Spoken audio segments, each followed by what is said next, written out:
Hello guys, இன்னைக்கு நம்ம என்ன மூவி பத்தி பார்க்க போறோம்னா,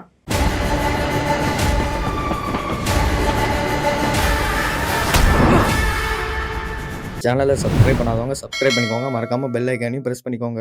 இன்னைக்கு நம்ம பராசக்தி படத்தை பத்தி தான் பார்க்க போறோம். இந்த படம் வந்து பாத்தீங்கன்னா periodic action drama political genre. இந்த படத்தோட கதை என்னன்னா, இந்தி திணிப்புக்கு எதிராக போராடுறாரு ஹீரோ. அப்புறம் அதனால பாதிச்சு அதெல்லாம் விட்டுட்டு சக மனிதனா வாழ்றாரு. பட் திரும்ப ஒரு கட்டத்துல பொறுக்க முடியாம மாறி போராடுறாரு. அதுக்கப்புறம் என்னலாம் நடந்துச்சு அப்படிங்கறதாங்க ஒன்லைன். இந்த படம் வந்து பாத்தீங்கன்னா one of the best movies in SK career தான் நான் சொல்லுவேன். அந்த அளவுக்கு படம் நல்லா இருக்குங்க. அப்புறம் எஸ்கேவோட எஸ்கிரிப்ஷன் ஆக்டிங்லாம் மூவிக்கு மூவி இம்ப்ரூவ் ஆயிட்டே போகுது. அப்புறம் அதர்வா வந்து எஸ்கேவோட தம்பியா நடிச்சிருக்காரு. அவருமே செம்மையா ஃபயரா பெர்ஃபார்மன்ஸ் கொடுத்திருக்காரு. அப்புறம் ஸ்டீலில ரொம்ப அழகா நடிச்சிருந்தாங்க. அதுவும் செகண்ட் ஹாஃப்ல ரொம்ப போல்டாவே பண்ணியிருந்தாங்க. அவங்க ரோல் ரொம்ப நல்லா இருந்துச்சு. அப்புறம் ஜெயம் ரவி வந்து ஃபர்ஸ்ட் டைமா வில்லனா பண்ணிருக்காரு. அவரும் ரொம்ப பயங்கரமாவே பண்ணிருக்காருன்னு தான் சொல்லணும். படம் ஸ்டார்ட் ஆனதுல இருந்தே கதைக்குள்ள போயிடும் நல்லா இன்ட்ரெஸ்டிங்கா. அப்புறம் எனக்கு மூவில பெருசா லேக் தெரியல. பட் ஆனா எனக்கு அந்த வேர்ல்டுக்குள்ள போக கொஞ்சம் லைட்டா டைம் எடுத்துக்கிச்சு. அப்புறம் எஸ்கே அதர்வாவோட பாண்ட் ரொம்ப அழகா இருந்துச்சு. அப்புறம் ஸ்டீலில எஸ்கேவோட பாண்டும் ரொம்ப அழகா இருந்துச்சு படத்துல. அப்புறம் படத்துல ஸ்கிரீன் பிளே, டைலாக்ஸ், ரைட்டிங்ஸ்லாம் ரொம்பவே நல்லா இருந்துச்சு. அதுவும் செகண்ட் ஹாஃப்ல ரொம்ப வேகமா போன மாதிரி இருந்துச்சு. நல்லா இன்ட்ரெஸ்டிங்கா அண்ட் நிறைய சீன்ஸ் ரொம்பவே நல்லா இருந்துச்சு படத்துல. மெயினா இன்ட்ரோ, ப்ரீ இன்டர்வல் அப்புறம் கிளைமேக்ஸ்லாம் ரொம்பவே நல்லா இருந்துச்சு. சூப்பரா அதுவும் செம கூஸ் பம்ப்ஸோட இருந்துச்சு படத்துல.